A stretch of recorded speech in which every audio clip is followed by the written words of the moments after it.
président de la République, nous avons la victoire. Dieu est au contrôle. Ça ne va pas. Yeah. Ça ne va pas. Ah. Ça ne va pas. Ah. Dans mon pays, ça ne va toujours pas. Ça ne va toujours pas. Ça ne va pas. Ça ne va pas.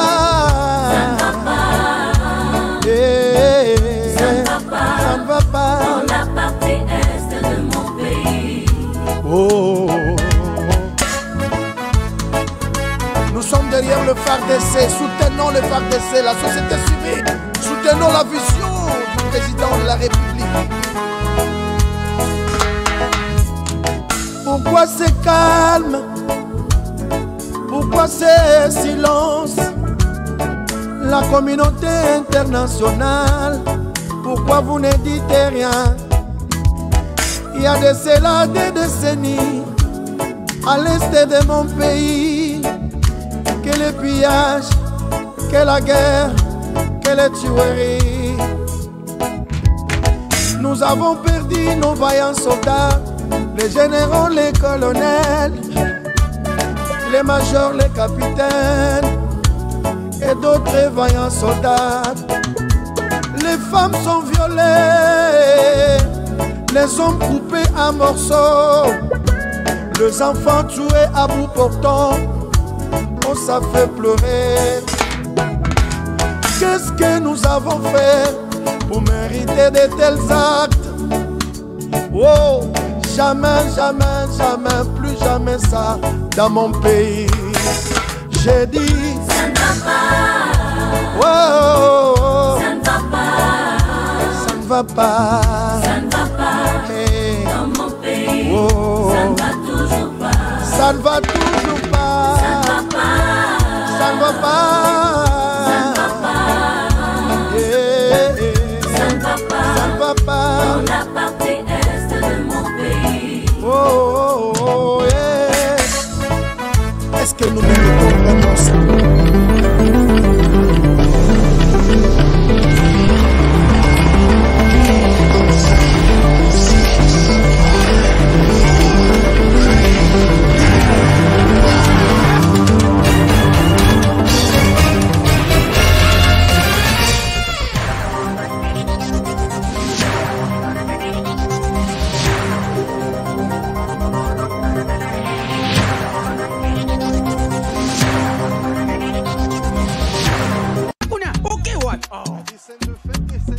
Eh bien, foutez! Faux classement! Il fallait tirer Mourinho Kotoyo. Bon, Mbappé, tu es wapi? Abetira wapi? Yango te kada fouter. Apesanga kotinga match oyo. Papa! Ngidi! Wow! Ibenga tonye baka kiloko te? Eh? Bofingi pe mingi. Okazi yango yo, boko te. Yomoko koje, koje, yomoko, yomoko, yomoko koje, koje, yomoko, yomoko. Bon marqué? Jeu de 5 billes, c'est simple et facile. Et Beta Makanambumao, ils en a 4 lettres. P, passe. C, conserver les ballons. R, ravir les ballons. Et M, marquer le but. Marquez seulement 5 billes au commis champion.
Jusque-là, j'ai perdu le son.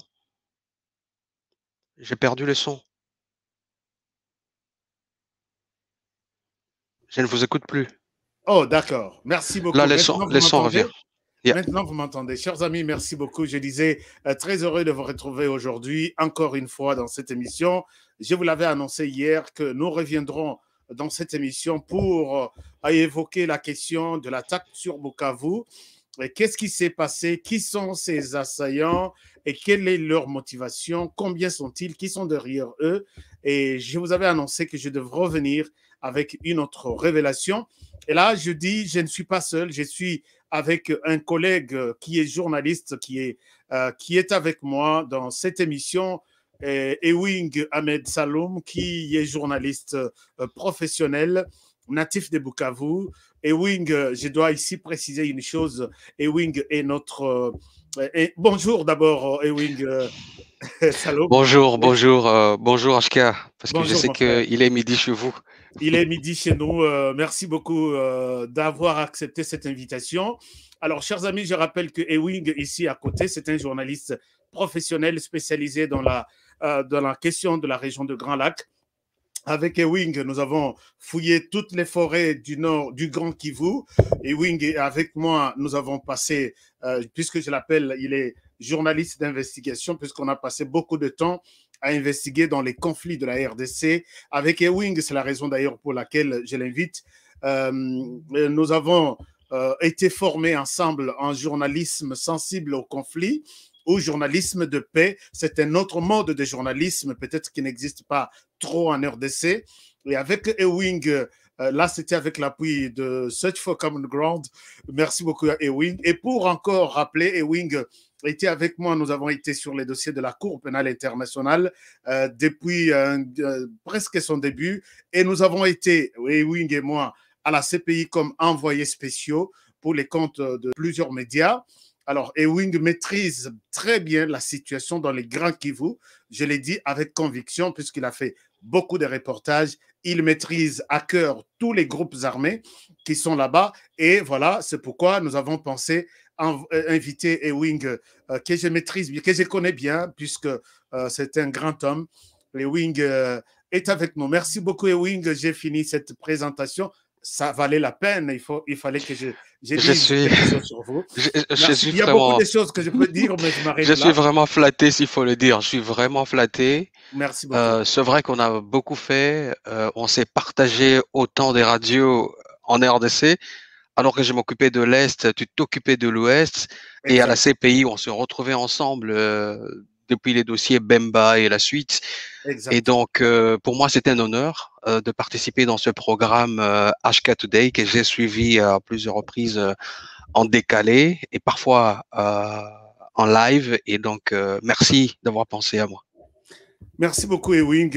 Passons tout de suite à l'essentiel. Vous avez suivi la raison pour laquelle je vous ai fait venir dans cette émission, c'est par rapport à votre connaissance de la ville de Bukavu. Vous êtes natif de Bukavu, vous maîtrisez, vous suivez la situation de Bukavu jour après jour, et vous maîtrisez tous les acteurs impliqués dans les conflits, dans la cohabitation, et ainsi de suite. Dites-nous, vous avez été au courant de l'attaque hier sur Bukavu. Est-ce que vous avez été surpris? On se pose la question aujourd'hui, pourquoi cette attaque aujourd'hui et pas hier? Ce sont des questions que nous allons évoquer dans cette émission. Et qui sont ces acteurs? D'abord, on commence par l'attaque d'hier. Vous avez appris ça.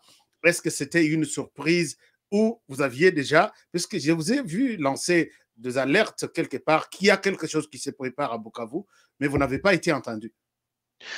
Oui, c'est vrai. L'attaque d'hier est arrivée comme une bombe, parce que personne ne s'y attendait.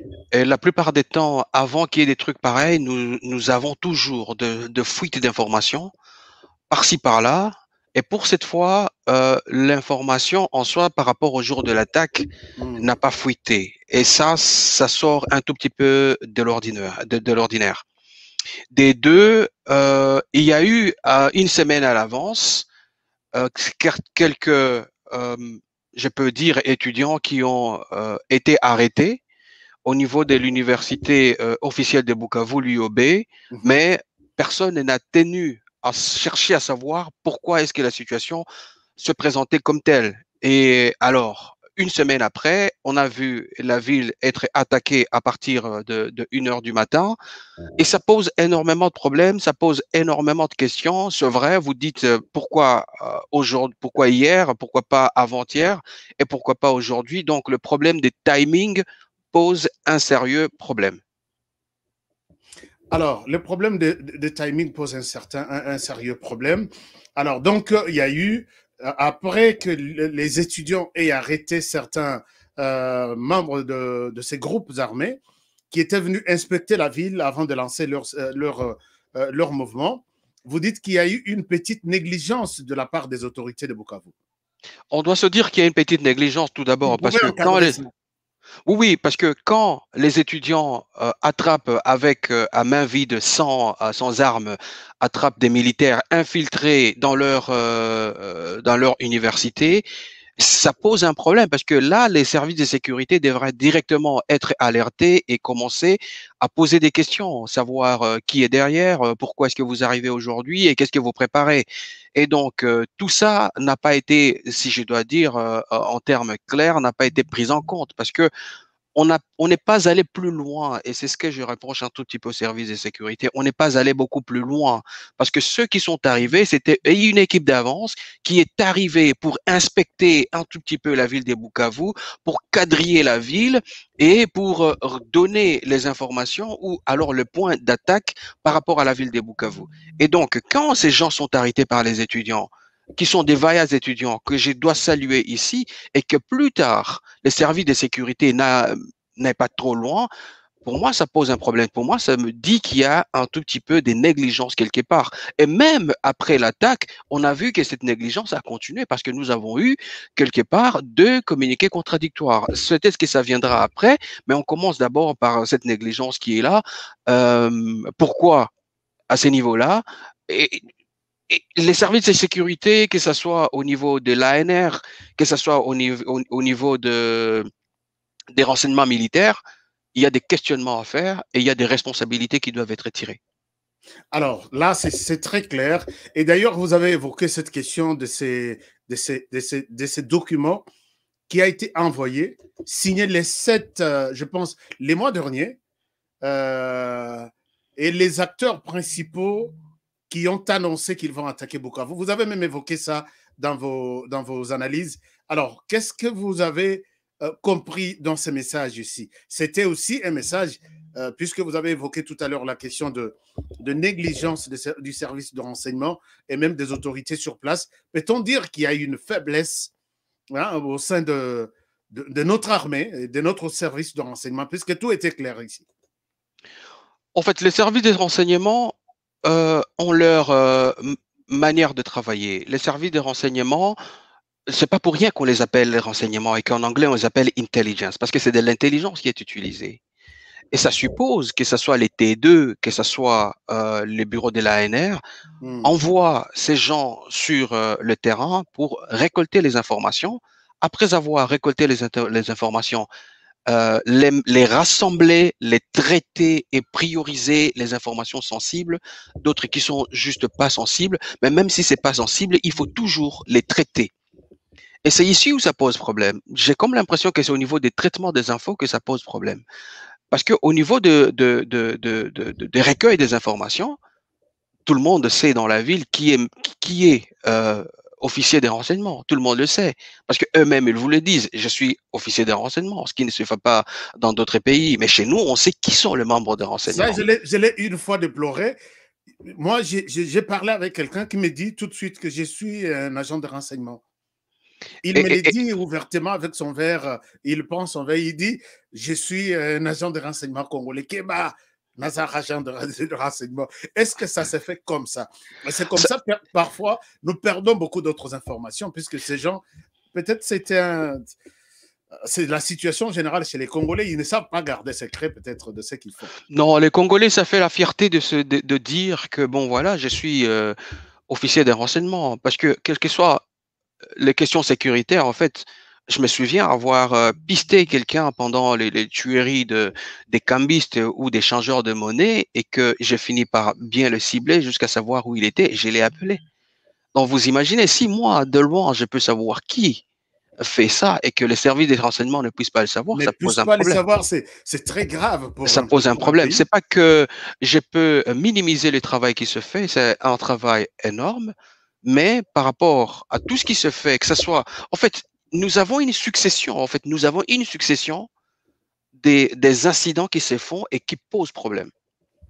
Avant l'attaque en ville, il y a d'abord eu les attaques contre les archevêchés, les attaques contre partout où les prêtres sont logés. Et ces attaques, on n'a jamais su qui était derrière. Et ça pose un problème. Si les prêtres peuvent être attaqués dans la ville et qu'on ne sache pas qui est en train de les attaquer, parce qu'on sait que les prêtres doivent aussi quelque part être protégés. Mais si eux aussi sont attaqués, qu'on ne sache pas qui les attaque, ça pose un problème. De deux, maintenant, avec l'attaque de Bukavu, les étudiants attrapent les gens à main nue dans leur université. Qu'est-ce qui s'est fait après? Ça pose problème. De trois, maintenant, la ville est attaquée et est attaquée nuitamment. Et des 0 heures à 9 heures, les gens se promènent dans la ville, ils font tout ce qu'ils peuvent faire, ils frappent partout où ils peuvent frapper et que c'est plus tard qu'ils puissent se retirer, accompagnés par une bonne partie de la population. Ça pose encore un problème. Ça pose un sérieux problème. Alors, Ewing, revenons sur ces assaillants. Qui sont-ils? Est-ce que vous avez 48 heures déjà après cette attaque? Non, 24 heures, je pense. 24 heures après cette attaque, est-ce qu'on connaît qui sont ces personnes? Ces personnes, au fait, ils se sont identifiés. Mais j'ai doute un peu par rapport à leur identification. Ils disent qu'ils sont une coalition pour la défense du Congo. Ils se sont appelés CAPC A64 par rapport à l'article 64. Ils ont, si je peux dire, en préliminaire avec leur communiqué, 3 revendications. 1. Ils demandent la démission du président de la République, Félix Tshisekedi, qu'ils disent n'est pas reconnaître son élection. Des 2. Ils disent ils veulent à tout prix que maintenant que l'ancien président Kabila soit chassé de la RDC, qu'il quitte la RDC immédiatement. Et des 3, ils demandent un départ immédiat de la MONUSCO. Vous imaginez, donc là c'est l'article 8, article 10 et l'article 13 par rapport à leur communiqué. Mais là où ça pose maintenant problème, c'est quelle est la coalition? La coalition est signée par plusieurs hommes, avec des noms, je peux dire des identifiants. Pour celui qui connaît les boucs, qui ne sont pas de vrais noms, puisque il y a parmi eux, là, je ne t'écoute pas la parole, je reviens à toi. Parmi eux, il y a un général que je connais et j'ai tenté de l'appeler avant même qu'on commence cette émission et je vois que c'est pas celui-là. Les numéros et les noms associés à ces numéros est tout à fait différent. Donc, on peut considérer que ces noms sont des faux noms utilisés dans ces documents officiels.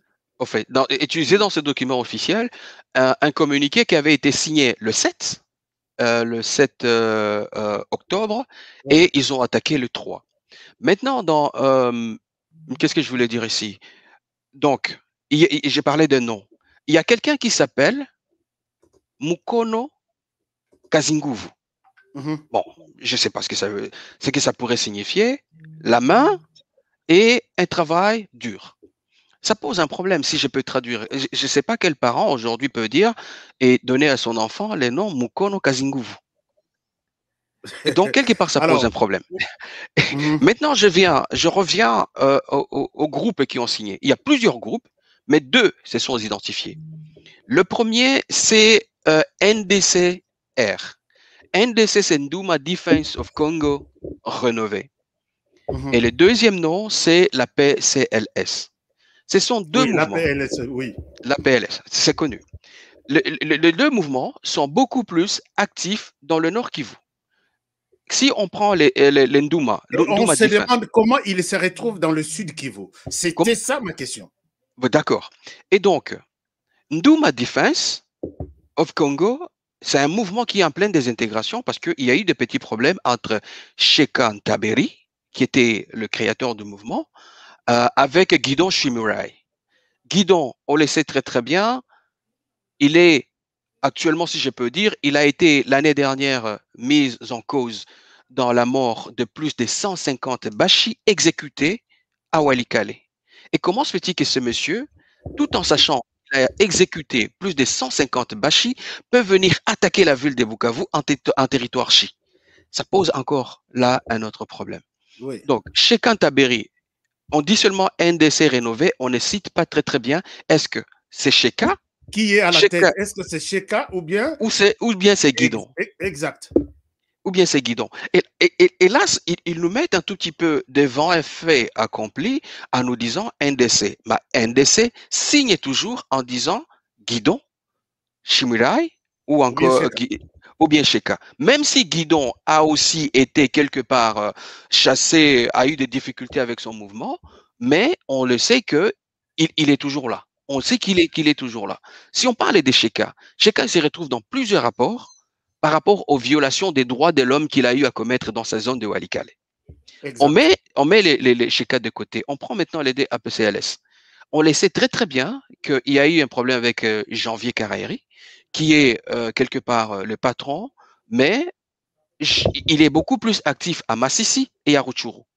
La grande question maintenant, c'est comment est-ce que les deux mouvements ont pu déborder de Massissi, Rutshuru, jusqu'à venir frapper Bukavu, traverser les territoires des Calais, traverser les territoires de Kabaré et directement descendre dans la ville de Bukavu. Et quand le groupe arrive dans la ville de Bukavu, il frappe directement au niveau des TP. C'est ce qu'on appelle le quartier industriel. C'est en pleine ville.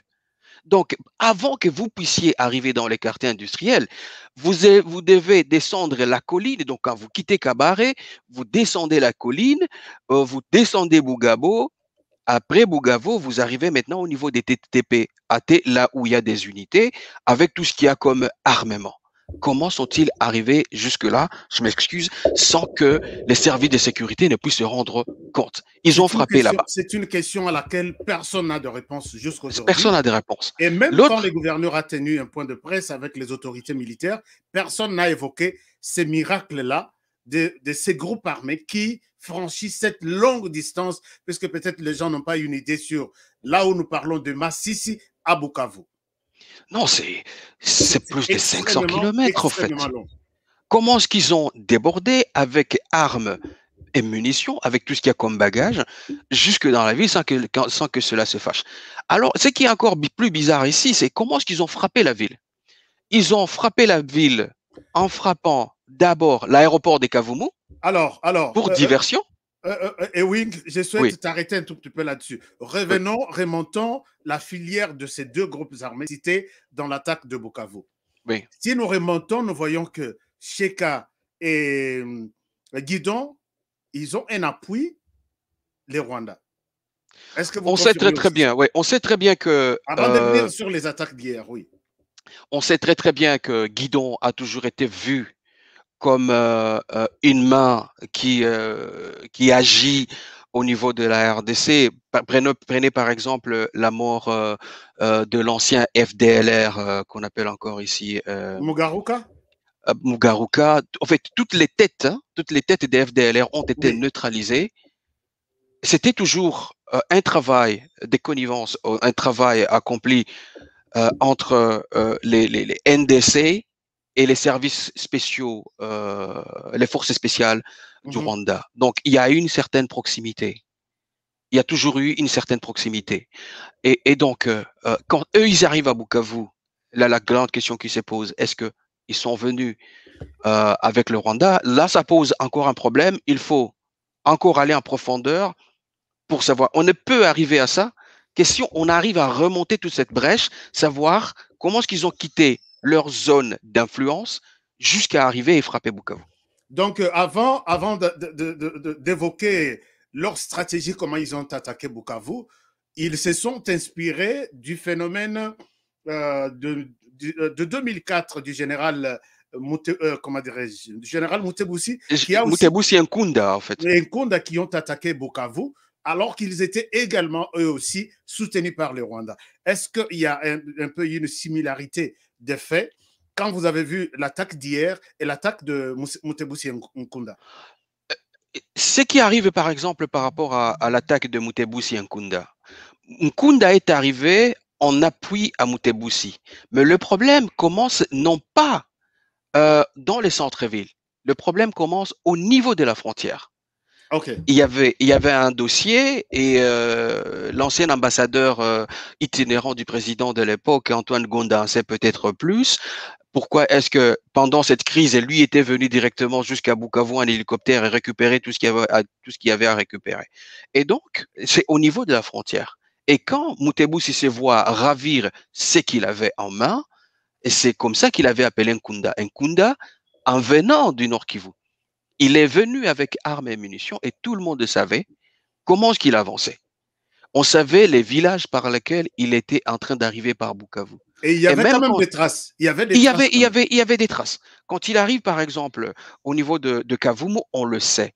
Quand il arrive au niveau de Muresa, on le sait. Et quand il veut déborder pour attaquer la ville par le haut, en passant par Kabare, on le sait. Quand il passe par Mudaka pour passer par 4 kilomètres et arriver à Bukavu, on le sait. Donc là, il y avait toutes les informations, on savait comment est-ce qu'ils avançaient. Maintenant, avec le groupe que nous avons connu, c'est le premier groupe des Congolais qui arrive comme par enchantement, comme par magie, qui surgit de nulle part et qui frappe en pleine ville, qui frappe au niveau des Bagira. Bagira, c'est l'entrée de la ville en venant de l'aéroport et qui frappe aussi pour diversion au niveau de l'aéroport de Kavumu pendant les mêmes minutes. Et donc, vous comprenez un tout petit peu que le schéma qui est là, je peux dire ici que le groupe qui a frappé, c'est pas, jusque-là, je ne peux pas dire que c'est la coalition qui est venue du Nord Kivu. Alors, donc c'est quelque chose, disons, on est en train de nous flouer un peu pour nous citer ces groupes armés qui viennent qui sont, entre guillemets, venus du Nord Kivu. Pour vous, c'est faux. En fait, ça peut être faux et ça peut être vrai. Parce qu'il ne faudrait pas qu'on puisse dire que c'est faux. Maintenant, et c'est là où ça pose un problème. Mais il y avait un problème. Vrai, ils doivent avoir une facilitation. Donc, ils ont été facilités. Ils ont été facilités. Ils ont été facilités. Parce qu'ils ont été facilités. Et pourquoi est-ce qu'ils ont été facilités? C'est là où la question du timing arrive. Pourquoi à ce moment-là? Pourquoi ils sont venus? Et même s'il s'agit des NDC, on doit se dire que ce sont des groupes armés qui donnent ou bien qui travaillent au plus offrant. Ce sont des groupes armés sans frontières qui donnent au plus offrant. Si tu arrives, tu donnes ton argent, ils vont frapper. Et c'est ça la logique, en fait. Là, c'est grave, Ewing, c'est grave. Bah, ce sont des réalités qui sont là, qu'on ne saura pas cacher. On sait très très bien qu'il y a des pays qui font la même chose, c'est de la sous-traitance en fait. Comme aux États-Unis, on sait qu'il y a des contractors, vous connaissez mieux par rapport aux contractors, mais nous, chez nous, les contractors, ce sont beaucoup plus les groupes armés qui sont utilisés parfois même par des politiciens pour mettre un peu du bruit par-ci par-là. Et une fois qu'ils auront fait ça, ils sont payés, ils continuent leur sale besogne, mais de l'autre côté, ils continuent s'il le faut à exploiter des l'or et des cassitérites là où ils peuvent. Alors, évoluons avec l'échange qui est très intéressant pour les Congolais qui n'ont pas compris comment les choses se sont déroulées à Bukavu. Ils arrivent à Bukavu, ils ont annoncé d'abord, ils ont donné ces communiqués annonçant leur arrivée. Mais sur ces communiqués, je vois que c'est... Bon, quand nous entrons dans l'investigation, je me rends compte que, oui, je pense que tu as évoqué ça tout à l'heure, je me rends compte que les communiqués est vrai, les contenus, c'est la même chose, mais les gens qui ont signé ces communiqués, c'est comme une personne qui a signé pour 3 ou 4 personnes.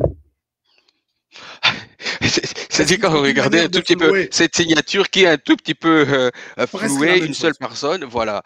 Alors, et ça pose problème en fait. Vous savez, quand vous travaillez dans les investigations, ça vous prend même 6 mois ou 1 année avant de finaliser une question. On ne peut jamais se dire qu'en une nuit, bon voilà, parce que bon, On peut J'ai tout vu conclure, on peut qu'en tout... oui, RDC, c'est un peu tout le compliqué, monde oui. est devenu journaliste d'investigation. Non, non. Ça peut vous prendre jusqu'à 6 mois, une année, parce que vous y allez calmement, en train de chercher les liens, en train de recouper, recouper et recouper. Quand vous regardez, par exemple, cette lettre, vous vous posez énormément de problèmes. J'ai parlé des noms et vous relevez aussi cette question des signatures. Est-ce que ce sont les mêmes, est-ce que c'est la même personne qui signe pour tout le monde? Et comment se fait-il que les signatures se ressemblent presque? Parce qu'il y a des spécialistes en signature qui peuvent vous dire, voilà, la main qui a signé ici a pu signer aussi ici. Et donc, vous voyez un tout petit peu que ça pose problème. Il doit y avoir une Alors, main au niveau des Bukavu ou au niveau des alentours qui a agi. Si ce n'est pas au niveau de Bukavu, c'est au niveau de Goma où il y a eu un tout petit peu des montages pour nous faire arriver jusque-là. Parce que j'ai recueilli beaucoup d'informations. Est-ce que vous savez très très bien que quand ils arrivaient, ils trouvaient les militaires et ils faisaient tout en sorte pour ne pas les tuer. Ça, c'est une bonne chose. Ne pas les tuer, c'est une bonne chose. Mais ils étaient venus pas pour tuer, ils étaient venus pour quelque chose, pour une mission quelconque. Si les 3 militaires sont morts côté FARDC, alors peut-être qu'il y a eu résistance de leur part. Voilà pourquoi ils ont été tués. oui, il y a C'était eu héros. l'échange des tirs, L'échange des effectivement. tirs. Oui. Voilà pourquoi ils sont morts. Mais pour les autres qui n'ont pas pu résister, on les a juste. Il y a par exemple une vidéo du type qu'on ravit l'arme, qu'on ravit les bottes et tout, et voilà. Et donc vous voyez que Oui, la vidéo est là. Je vais vous montrer ça tout à l'heure. Oui, allez-y, terminez avec votre réflexion. et donc vous vous rendez compte que ils sont venus avec d'autres missions. Est-ce que c'était pour juste perturber la ville et partir? Avec une mission, n'est pas tuer les militaires, parce que la plupart des temps, quand les groupes pareils arrivent, non mais ils tuent. Et puis chose grave, ils sont partis, ils ont attaqué la ville, ils se sont promenés dans le centre-ville, ils ont été jusqu'à la place de l'Indépendance, ils ont descendu tout ce qu'il y a comme drapeau et planté leur drapeau, ils ont été à la prison centrale, ils ont été à l'ISP Bukavu, à l'Institut supérieur, pour haranguer les étudiants et leur demander d'adhérer dans le groupe. Les étudiants étaient clairs, nous ne pouvons pas adhérer parce que nous ne savons pas qui vous êtes et ce qui vous anime et pourquoi vous êtes motivé à faire ce que vous venez de faire. Donc, ils ont circulé et ça pose un problème. Et ce qu'il faut relever ici, et ce qui n'est pas dit, en fait, il y a un problème d'effectifs dans le centre. Il y a un problème d'effectifs des militaires. Et même, ils ont enlevé les drapeaux à la place de l'indépendance et ils ont remplacé leurs drapeaux. Oui, voilà, là où encore ils nous ont berné, si je peux le dire, ils ont placé ces drapeaux qui n'est pas le leur. Et normalement, le président de ce parti a pu directement démentir et dire qu'il n'est pas derrière l'attaque d'hier. Alors, est-ce que, avant peut-être de continuer avec la stratégie, comment ils ont attaqué Bukavu, voyez-vous un lien entre ceux qui réclament la République du Kivu et ces mouvements, puisque nous avons vu 2 ou 3 drapeaux hier. Il y a un drapeau de la République du Kivu, il y a un drapeau que je viens de montrer tout à l'heure, et il y a un autre drapeau que je n'ai pas pu bien identifier. Est-ce qu'il y a un lien entre tous ces 3 drapeaux ou tous ces 3 mouvements? Les indépendantistes, la plupart des temps, les indépendantistes du Kivu utilisent un drapeau bleu-jaune. Et parfois, c'est par rapport au motif de la ville. Quand vous regardez, par exemple, les drapeaux de la ville de Bukavu de 1900, c'est le motif, il est bleu-jaune, en fait. Et puis, il y a, au beau milieu, il y a les lions, comme pour la Belgique, par exemple. Donc, par rapport à la couleur, c'est ça. Les indépendantistes, quand il y a eu ce problème, par exemple, après l'arrestation des Camérés, j'ai pu m'entretenir avec tous ces gens. J'ai appelé les gens que je connaissais, qui sont dans le mouvement, j'ai parlé avec eux. Et moi, quand j'ai parlé avec eux, je leur demandais, mais pourquoi? Pourquoi vous voulez faire ce que vous voulez faire? Laissez continuer. Parce que ce n'est ni à l'avantage de qui que ce soit pour que vous le faites maintenant. Mais quand on parle aussi des indépendantistes du Kivu, il faut aussi savoir que ce mouvement ne commence pas aujourd'hui. Ce mouvement commence depuis les années 60, en fait. En 1964, il y avait encore ces revendications. Et donc, les indépendantistes, ils arrivent et ils disparaissent. Ils arrivent et ils partent, mais ils sont là. Ils sont là parce qu'ils savent qu'ils n'ont pas des tribunes. Ils sont là parce que au Sud Kivu, par exemple, aujourd'hui, les gens ne sont pas prêts.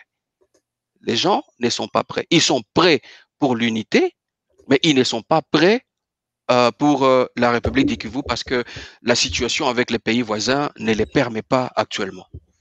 Donc, les liens en soi entre les indépendantistes du Kivu et ceux qui ont frappé hier, le lien n'est pas vraiment établi. Alors, évoluons avec leur attaque. Ils ciblent d'abord les grands points de la ville de Bukavu. Oui. Est-ce qu'ils avaient l'intention d'abord de mettre la main sur des munitions pour attaquer ou en même temps, ils disent que, puisque j'ai un témoignage, je vais vous donner, c'est en Swahili, j'ai besoin de votre traduction, puisque je sais que tu fais très, très bien la traduction en Swahili. Alors, quelle était leur motivation hier? C'est de prendre Bukavu ou de manifester, puisque dans leur réclamation, ils disent qu'ils voulaient se faire connaître tant au niveau national qu'au niveau international d'abord, et des deux, ils avaient également l'intention de récupérer ou de libérer quelques personnes de leur mouvement arrêtés, vous l'avez évoqué tout à l'heure. Ici, je vous montre cette photo. C'est les jours où ils étaient arrêtés à l'université par des étudiants. Oui. Ils voulaient libérer cette fille en rouge. Et vous voyez également, ça, ce sont les étudiants qui les avaient capturés ces jours-là. Alors, ils disent qu'ils ont besoin d'abord de se faire connaître, outre les revendications que tu as évoquées tout à l'heure. Ils veulent le départ de Félix Tshisekedi, l'arrestation immédiate de Kabila et les autres. Alors, comment on peut dire qu'ils ont échoué pendant qu'ils ont attaqué tous les points stratégiques? Est-ce qu'ils n'étaient pas bien préparés ou ils voulaient juste faire un buzz, se faire connaître? Est-ce qu'on peut dire vraiment qu'ils ont échoué? Parce qu'ils ont commencé à 0 heure. Ils sont repartis à 9 heures. Donc, en soi, ils n'ont pas échoué. Ils ont été à la prison centrale. Donc, une fois après avoir frappé au niveau des TP, c'est à quelques encablures de la prison. Ils se sont avancés à la prison. Donc, ils voulaient libérer tous les prisonniers aussi. Il y a une petite anecdote par rapport à la prison. Et après, maintenant, la prison, ils se sont avancés vers la place de l'indépendance. Ils ont sorti tout ce qu'il y a comme symbole de l'État. Et après ça, ils se sont avancés vers Feu Rouge, là où ils ont été, par rapport au témoignage, ils se sont retrouvés avec les policiers qui avançaient. Les policiers ont rebroussé chemin, ils ont fui, ils n'ont pas voulu directement engager contre eux. Et donc, vous voyez qu'ils se sont promenés dans les centres-villes. Ils se sont promenés. Par rapport à la prison maintenant, il y a une anecdote. La prison a pu déjà le samedi dernier, il y a eu libération d'un groupe. Lundi, il y a eu libération de 84 personnes. Et eux, ils ont frappé quel jour? Mardi, dans la soirée. Donc, vous comprenez un tout petit peu là où nous nous situons. On comprend un peu qu'il y a quelque chose là, qu'il y a quelque chose. Samedi, on a libéré une bonne partie des prisonniers. Là, c'est le gouvernement. Lundi, on a libéré, et là, j'ai les chiffres, 84 personnes. Et eux, ils ont frappé dans la nuit de mardi à mercredi. Donc, vous voyez que... Ils ont senti que les leurs n'étaient pas libérés. Et c'est ça la colère. Aucune idée. Aucune idée. Mais côté préparation, ils ont vraiment, ils se sont bien préparés. Donc, ils étaient déjà dans la ville, puisque ils étaient dans la ville. On ne peut pas comprendre que les mardis, ils se rendent compte que nos amis sont encore en prison, ils n'ont pas été graciés. Alors, ils quittent Massissi le lundi pour être à Bukavu le mardi. Donc, ils sont à Bukavu. C'est un débordement impossible. C'est un débordement impossible. Comment ont-ils fait pour déborder? Ils quittent Massissi, arrivent à Walikale. De Walikale, ils vont déborder et descendre directement dans la ville. Non, mais donc ils sont passés par Walikale, ils sont passés par Kalonge. Bukavu est miné. Je comprends qu'il y a des traîtres qui sont même jusqu'à Bukavu et qui sont en train de chercher à déstabiliser la province. Mais pendant l'idée générale aujourd'hui, Oui. C'est qu'on dit chez nous, état de siège en téléchargement. C'est comme ça que les gens disent à Bukavu. État de siège en téléchargement. Oui. Et déjà combien de pourcentage? Non, non, les gens se disent, bon, on sait que ce qui va arriver après. C'est 90% de téléchargement. Oui, on sait que c'est entre 80 et 90% en téléchargement. C'est tout ce que les gens savent. Et les gens se disent ça. Alors, Ewing, après cette opération, il y a eu des capturés. Je vous demande d'écouter cette vidéo avec beaucoup d'attention. Ce monsieur est en train de livrer beaucoup de secrets ici. Oui. Oui, toi, tu comprends très bien les Swahili et les Swahili de Bashi, je pense. Je suis Rebuka, comme on dit. Je suis garçon bec. Alors, est-ce que tu pourras nous dire un peu en synthèse qu'est-ce qu'il dit concrètement? Oui.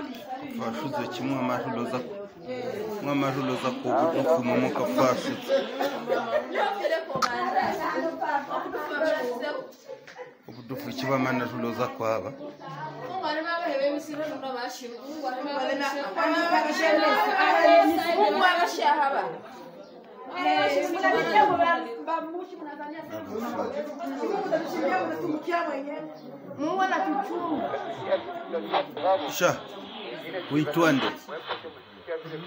Uitwande. Uitwa Bonane. Iwanyu ni katasomwa. Mwachino kukoriki. Ulikuya huku kukuyafanya nini? Kwenda Bukavu kufanya nini Bukavu?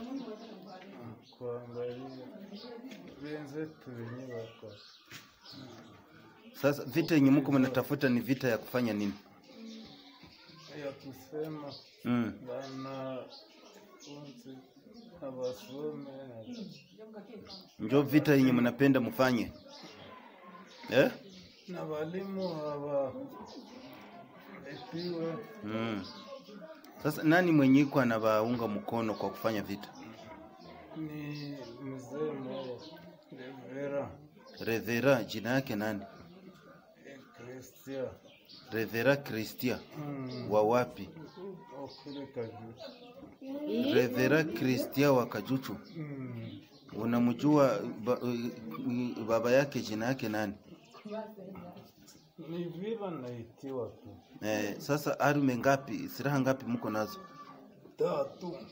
Silaha 3. Njoo zenye huko naenda pigana nazo vita. Sasa mlipenda mwende wapi, Kavumo wala Katana, Kavumo?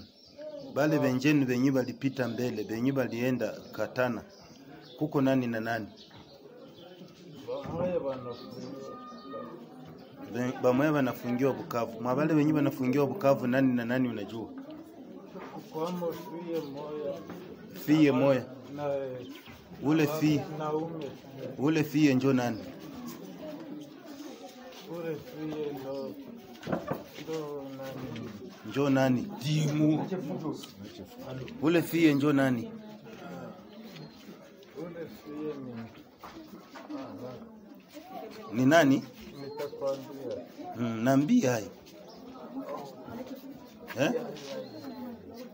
Ulisema jina yako wenjo nani? Alors, Ewing Ahmed Salomon, journaliste d'investigation, plus de 20 ans dans la profession. Je pense que cette vidéo est longue. Nous allons peut-être, si nous aurons le temps, nous allons encore la décrypter pour comprendre exactement, puisque ce monsieur dit beaucoup de choses. Qu'est-ce qu'il a dit en définitive, en synthèse de toutes ces interrogations? Dans un premier lieu, en fait, la langue et la combinaison, d'abord, les premières questions sont en Kinyarwanda, parce qu'on lui demande d'abord qui il est et il vient d'où. Il donne son nom et il dit qu'il vient des Katasomois. Il y a l'autre question, on lui demande pourquoi ils sont à Bukavu. Il dit que bon, ils ont été appelés pour venir attaquer la ville et surtout libérer la fille et d'autres membres de leur groupe qui sont emprisonnés. Donc, c'est la fille ici dont j'ai évoqué tout à l'heure, puisque j'ai des précisions là-dessus. Voilà. Donc, ils sont venus libérer la fille. Parmi d'autres motivations, c'est d'abord la situation du pays et surtout les non-paiements des salaires des professeurs. C'est ce que lui, il avance. On lui demande encore la question de savoir qui les a invités. Il parle d'un révérend, il dit révérend Christian qui habiterait dans la commune de Kadoutou. De Kadoutou. Et donc, c'est ce qu'on se disait, il y a demain à l'intérieur de la ville. Mais même s'il y a demain à l'intérieur de la ville, il y a toujours de questionnements. Parce que dans toutes ces structures, il y a ce qui est connu et ce qui n'est pas connu. On ne peut voir que la face cachée de l'iceberg. On ne va entendre que ce que nous voulons entendre, mais je ne pense pas qu'il serait sage d'entendre ce qu'on veut entendre. Il faut aller au-delà et puiser. Et se demander qu'est-ce qui peut être derrière par rapport au timing. C'est ça la grande question. C'est ça la grande question. Moi, j'ai évoqué tout à l'heure, j'ai dit, d'après mes sources au niveau de l'armée, on cite les Rwandais qui est derrière. C'est pourquoi j'ai mis cette vidéo de ces messieurs qui répond en Kinyarwanda. Alors, évoluons. Oui. Il a juste répondu à 2 questions à Kinyarwanda parce qu'on lui demande Itoande et il dit directement son nom. La grande question, c'est que l'attaque est arrivée au mauvais moment, si je peux le dire, parce que le lendemain, au fait, le mercredi, donc hier. Et oui, c'est ça ma question. Il y a des enjeux politiques et économiques derrière cette attaque. Je vous redonne la parole. Derrière cette attaque, il y a des enjeux politiques et économiques. Exactement. Le mercredi, c'est-à-dire hier, l'Assemblée provinciale devrait siéger par rapport au rapport de parlementaires qui sont partis enquêter à Mwenga par rapport à l'exploitation de l'or des Chinois dans cette partie du pays. Il y a des noms qui ont été cités. Là, c'était le mercredi. C'était le mercrredi, donc la journée d'hier. C'était hier. Oui. C'était hier que l'Assemblée provinciale devrait siéger. Il n'y a plus eu cette plénière. Les parlementaires sont restés chez eux. Parce que toute la matinée, il y a eu ça. Mais il y a d'autres sources qui avancent, il y a encore d'autres ambassadeurs qui auraient fait les déplacements à Bukavu. Et là, ça vous donne un peu une idée pourquoi on a frappé à l'aéroport. Pourquoi on a frappé à l'entrée de la ville. Donc, il y a, si on peut le dire, empêchement. On a empêché beaucoup de choses. Parce que même si le rapport est arrivé à Kinshasa, les rapports est aujourd'hui dans les tiroirs. On n'en parle pas. Les rapports créent de frustration au niveau de Mwenga, au niveau des Chabunda, au niveau de Baraka, parce que c'est des exploits, c'est des espaces qui sont exploités, on ne sait pas par qui. On parle des coopératives minières qui sont la plupart des temps coordonnées par la SESCAM. Vous savez très très bien que j'ai fait beaucoup de programmes par rapport au conflit entre les exploitants miniers industriels et les exploitants miniers qui sont traditionnels, les locaux qu'on appelle encore comment là. Il y a un terme spécifique qui est utilisé là. Et donc, quand on parle des exploitants artisanaux, ils n'utilisent pas des grands matériels. Mais quand vous arrivez à Mwenga, par exemple sur les sites d'Engoi, vous trouvez du matériel lourd. C'est du matériel lourd. Et la chose la plus grave encore, c'est que les Chinois sont, si je peux dire, protégés par l'armée congolaise, par les FARDC. Exact. On en a parlé. Ce qui fait que... C'est ça aussi ma question. Puisque je pense que vous êtes en train de partir sur 4 chemins, je veux vous amener sur le chemin, un seul chemin. Parmi ces Chinois qui sont cités dans les rapports qui devraient avoir lieu hier, dans cette enquête, on cite les Chinois qui sont protégés par une compagnie qu'on appelle Regal, et cette compagnie appartiendrait au sénateur Modeste Bahati, et les directeurs de cabinet du gouverneur de la ville de Bukavu et l'avocat des Chinois. Alors, voilà c'est quelque chose. Oui, allez-y. Voilà, c'est quelque chose au fait. Les enjeux dans cette histoire. Les enjeux, au fait, le rapport, c'est un rapport éclaboussant, c'est un rapport scandaleux. J'ai le rapport ici. Voilà. Quand les rapports arrivent, vous savez, c'est pas nouveau en fait. Les gens ont compris la chose maintenant. Moi, j'en parlais depuis 2015-2016. de cette situation des Chinois. J'en parlais à l'époque encore du Premier ministre Matata Mpoyo qui avait signé un document pour dire arrêt immédiat. Là, il n'y a pas eu arrêt. Pourquoi? Parce qu'à l'époque, il y avait des dragues dans la rivière Oulindi et ces dragues, on utilisait aussi du chlore. Ça posait déjà problème au niveau de la population. Donc, c'est pas quelque chose qui commence aujourd'hui. Les gens découvrent maintenant la gravité ou alors tout ce qu'il y a tout autour avec les reportages d'Alain Foucault qui est arrivé sur le lieu, qui a parlé. Peut-être que parce que moi, je suis du coin, on n'a pas voulu m'écouter. Quand vous êtes Congolais, personne, on dira non, c'est un journaliste. Voilà. Et donc, quand il sort ça... Tout le travail que toi et moi, nous avons fait dans la région, personne... Mais aujourd'hui, les gens nous donnent raison par rapport à tout ce que nous avons dénoncé. Et donc, on se rend compte qu'il y a un problème très, très sérieux par rapport à cette exploitation des Chinois. Alors, les gens partout dans le monde se disent non, on ne peut pas continuer comme ça. C'est alors qu'on demande aux députés nationaux. Il y a par exemple un député du Sud-Kivu, Didier Okito, qui dit bon voilà, il faut qu'on tape dessus. Il y a Boulambo qui dit il faut qu'on tape dessus parce que lui il est originaire du coin. Et donc il y a Loubala qui dit Jean-Claude qui dit nous allons taper dessus. Et donc ils sont rentrés, ils sont partis jusqu'à Mwenga, ils ont fait des rapports. Il y a des sociétés, il y a plusieurs sociétés, mais il y a une société qui pose problème, c'est la société Régal. Il y a des lettres, par exemple, qui demandaient à ce que le représentant des Régal au Sud Kivu... Il faut rappeler de l'honorable sénateur, président du Sénat. Je n'ai pas cité des noms.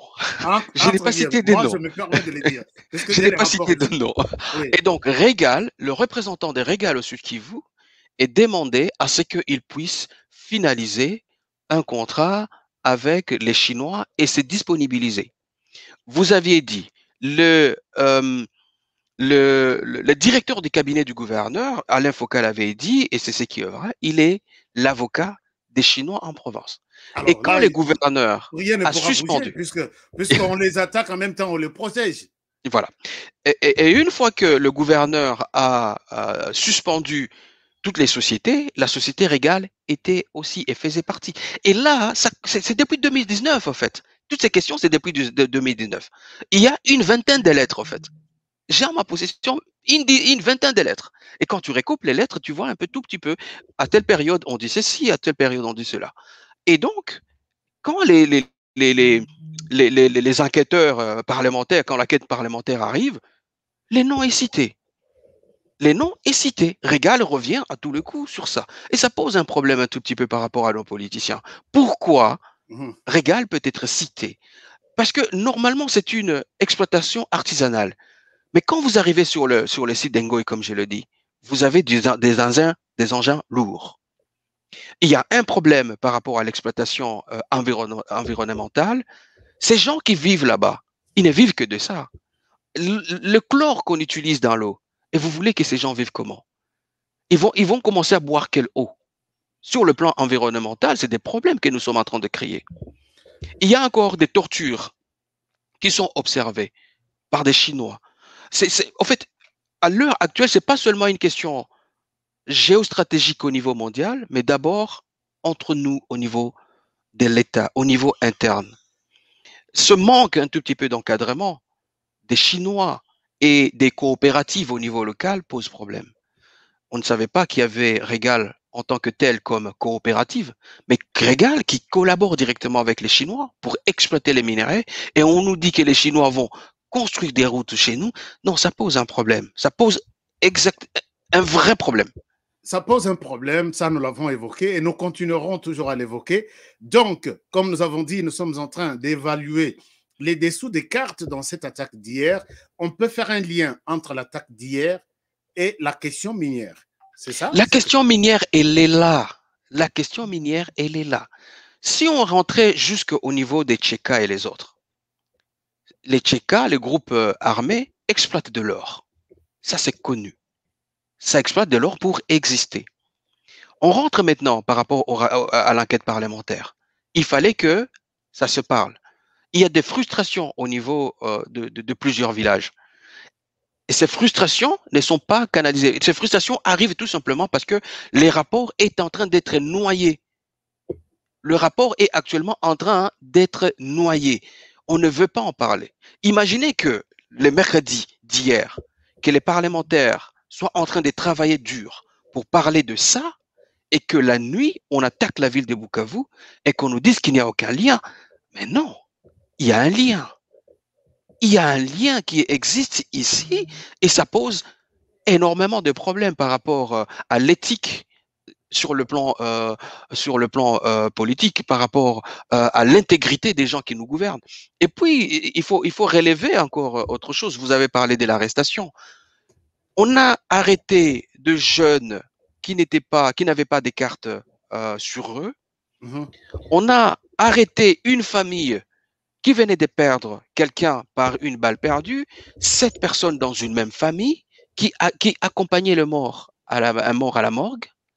On a arrêté 10 personnes au niveau des Tchaï, des garçons connus qui travaillent, qui sont connus des années et des années, qui n'ont jamais fait des déplacements, tout simplement parce qu'ils étaient au mauvais moment, au mauvais endroit. Ça pose un problème. On a arrêté des nettoyeurs de voitures en ville. On a arrêté, par exemple, au niveau de l'essence, un jeune connu dans son quartier et on nous les a présentés comme tous ces gens comme des infiltrés. Ça pose un problème. Alors, il y a un problème. Donc, vous voyez que vous êtes en train de dire que parfois les services de renseignement laissent là où il y a de problèmes, le réel problème, et s'occupent peut-être des futilités pour arrêter des innocents. C'est ça que vous êtes en train de dire. Il fallait un résultat. Si les gens se sont promenés toute la nuit et la matinée à Bukavu, il y a le résultat. Le gouverneur, en tant qu'autorité provinciale, demande des résultats. Et qui doit présenter ces résultats? C'est les généraux en soi de la 33e région militaire. Mais le premier protecteur des Chinois, c'est les généraux de la 33e région militaire. Le général Bob, s'il faut le dire ainsi, qui disponibilise des hommes en armes. Chaque camion, chaque jeep qui va à Mwenga, vous y trouverez des militaires. Et pendant ces temps, il y a un problème d'effectif au niveau de la province. Et même si ces gens pouvaient attaquer, ils pouvaient attaquer parce qu'il y a un problème d'effectif. Ils savent que la ville n'est pas réellement protégée parce qu'une partie des militaires est aujourd'hui dans les mines. Dans les mines. Et là, on voit même la garde républicaine. J'ai des vidéos ici. On voit même la garde républicaine dans les mines. Ils vont faire quoi là-bas? Par exemple, au niveau de la police, il y a ce qu'on a créé comme une brigade des gardes. Depuis 2015, on a créé une brigade des gardes et qu'on essaie un peu de dispatcher par-ci, par-là. Imaginez, par exemple, là aussi, il y a un problème d'effectif. Parce qu'il n'y a que quelques policiers qui contrôlent une zone entre Panzi et Nyangezi. C'est quelques policiers. Et combien d'armes? Ça pose un problème. Il y a un problème d'effectif au niveau de la province. C'est-à-dire qu'aujourd'hui, si un pays peut attaquer, c'est en quelques minutes et la ville peut être prise. Et les peu que nous avons sont envoyés dans les mines, mais ça pose encore un problème. C'est un problème. Alors, Ewing Ahmed Salom, je rappelle que vous êtes journaliste d'investigation. Pour terminer et chuter avec ces sujets, puisque nous sommes presque à la fin de notre sujet, Bukavu est aussi victime des incendies. Parlons de cette question. Vous savez, depuis, on peut évoquer plus d'une vingtaine de maisons en 2021. On se pose la question, d'où vient ce feu? Est-ce que vous avez une idée? Je ne parlerai pas. Une manière de bouger la population et dire attention, nous allons attaquer. Et je ne parlerai pas d'une vingtaine de maisons. Parce que quand ça brûle, c'est dans un quartier. C'est entre 100 et 150 maisons qui brûlent d'un coup. Nous avons plus d'une vingtaine d'incendies. Et on ne peut pas compter les nombres de maisons. On ne peut pas. Non, à chaque incendie, c'est. À chaque incendie, c'est 80, c'est 150. C'est comme ça qu'on compte, en fait. C'est beaucoup de maisons. Qu'est-ce qui se passe au juste? Nous avons un pyromane dans la ville. Mais ce pyromane connaît très, très bien la question foncière. Ce pyromane sait très, très bien les coins où il y a des gens qui habitent, mais qui n'ont pas de titres fonciers. Et une fois que la maison est brûlée, il n'y a plus de titres. Avant de reconstruire sur les lieux, vous devez présenter votre titre. Et si la maison n'est pas reconstruite, après un temps, vous devez, la partie doit être cédée. C'est comme ça que quand vous arrivez, par exemple, au niveau des Kassali, il y a des maisons qui n'ont pas été reconstruites. Quand vous arrivez au niveau des Kabono, la même chose. Quand vous arrivez au niveau de, comment on appelle encore le quartier qui m'échappe, un tout petit peu en bas de Kassali, il y a des maisons qui avaient brûlé. Et quand vous allez au niveau de Rouziba, en bas de Keredi, vous avez des maisons qui avaient brûlé. Et donc, partout là, il y a des gens qui savent que non, c'est toujours des gagne-pain. Ça, c'est d'abord la première des choses. Et puis, des deux, nous avons un problème avec l'électricité. Ça nous pose des dégâts. Donc, les gens commencent à acheter des panneaux solaires, et avec les panneaux solaires, quand il y a retour du courant, ça fait boum et ça brûle. Donc, il y a plusieurs facteurs qui entrent en jeu. Donc, il n'y a pas question de faire un lien, puisque moi, tout ce qui passe devant moi m'intéresse. 20 ou 30 incendies dans une seule ville en une année, ça, c'est quelque chose un peu... Alors, donc, vous dites que c'est peut-être la construction anarchique qui est à la base de ces incendies. Alors, nous voulons terminer cette émission, Ewing. Est-ce que vous avez une conclusion par rapport à cette attaque? Qu'est-ce qui doit être fait? Quelles sont vos recommandations et à qui adressez-vous ces recommandations? Et on va terminer avec l'émission pour aujourd'hui. Vous savez, je ne suis pas agent des renseignements. J'ai fait mon petit travail, j'essaie de recouper. J'essaie de rester proche des miens, comme j'aime toujours les appeler, parce que ce que je les suis grâce à ceux qui m'ont toujours soutenu, c'est-à-dire la population de Bukavu. Cette population m'a tout donné, et je remercie toujours cette ville. C'est-à-dire tout ce qui intéresse, tout ce qui se passe à Bukavu m'intéresse. Ce que je peux recommander, c'est que au niveau des services de sécurité, c'est d'être un tout petit peu professionnel. Peut-être que ça peut être vu comme une insulte, mais j'essaie de dire ce qui vient du fond de mon cœur. On doit être sérieux dans ce que l'on fait. Les résultats, oui, mais les résultats doivent normalement être précédés par un travail de méthodologie. Quelle est la méthode utilisée dans les recherches? Comment est-ce qu'on essaye de recouper? Comment est-ce qu'on essaie de traiter les informations pour arriver là où nous en sommes? Je dois vous dire la vérité. L'insécurité à Bukavu est grandissante. Il faut vous dire que il ne se passe pas 2 jours sans qu'on ramasse un corps. Il faut se dire ça. Il ne se passe pas un jour sans qu'on ramasse un corps sans vie. C'est notre compatriote à ce moment-là qui meurt. C'est le sang d'un Congolais qui est versé. Nous avons autant de poches qui sont là. Nous avons des services d'investigation qui arrivent. Ce que je peux leur demander, c'est le maximum d'efforts pour être vraiment à la hauteur du travail attendu. Ce qu'on demande aux autorités, c'est de protéger la ville, c'est de protéger les Congolais. Parce que ces Congolais, ils ont droit à la vie telle que dit la Constitution congolaise. C'est tout ce que je peux dire. Et donc, vous êtes de ceux qui pensent que l'état de siège doit être absolument installé au Sud Kivu? L'état de siège, pour le moment, non. Je peux pas... Vous savez, quand vous lisez les théories, il y a 2 théories, en fait. Il y a la théorie là, de chinois Sun Tzu. Il y a un certain nombre de mécanismes à mettre en place avant d'arriver à ça. Tel que vu au nord Kivu et en Ituri, s'il faut le faire au Sud Kivu, ça n'aura aucun impact.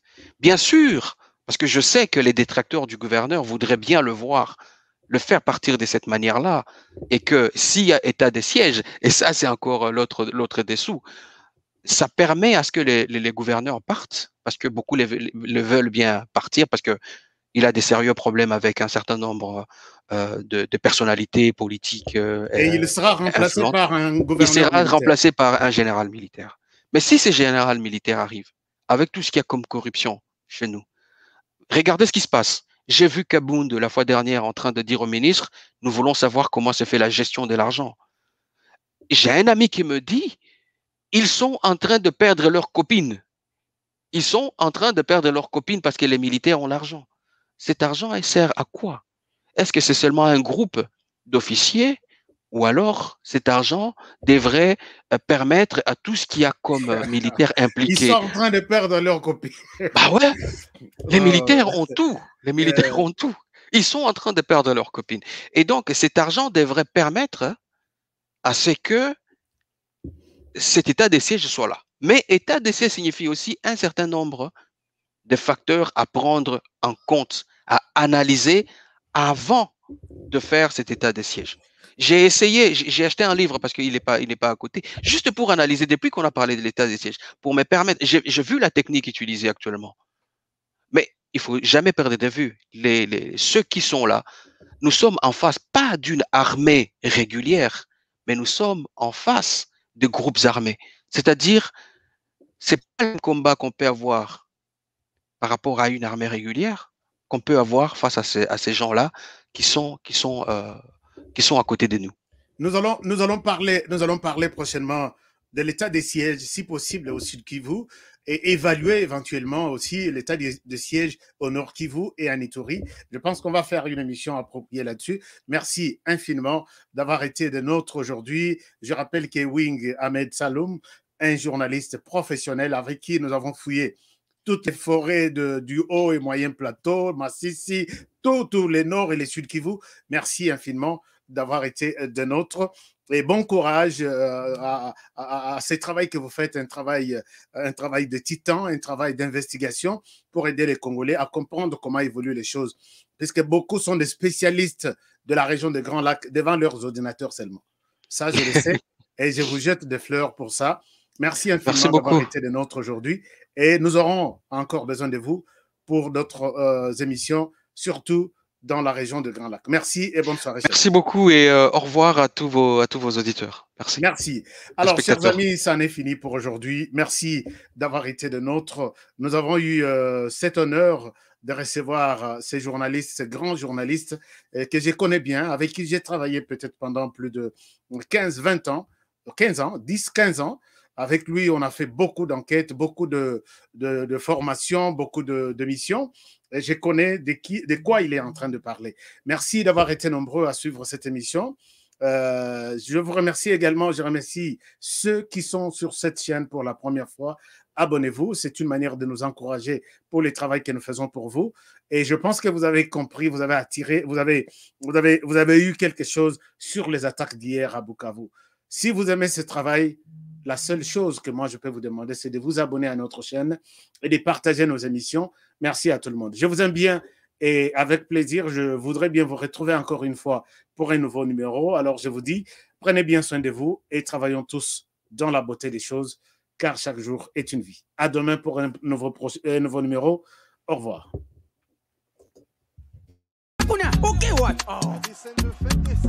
Eh bien, foutez! Faux classement. Il fallait tirer Mourinho Kotoyo. Bon, Mbappé, tu es what? Abetira what? Yango te kada fouter. Apesanga kotinga match oyo. Papa.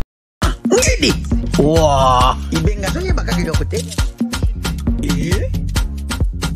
Bofingi pe mingi. Okazi yango bokote. Yomoko koche, yomoko, yomoko koche, yomoko. Bon marqué? GD5B, c'est simple et facile. Et Beta Makanambumao, ils en a 4 lettres. P, passe. C, conserver les ballons. R, ravir les ballons. Et M, marquer le but. Marquez seulement 5 billes au commis champion.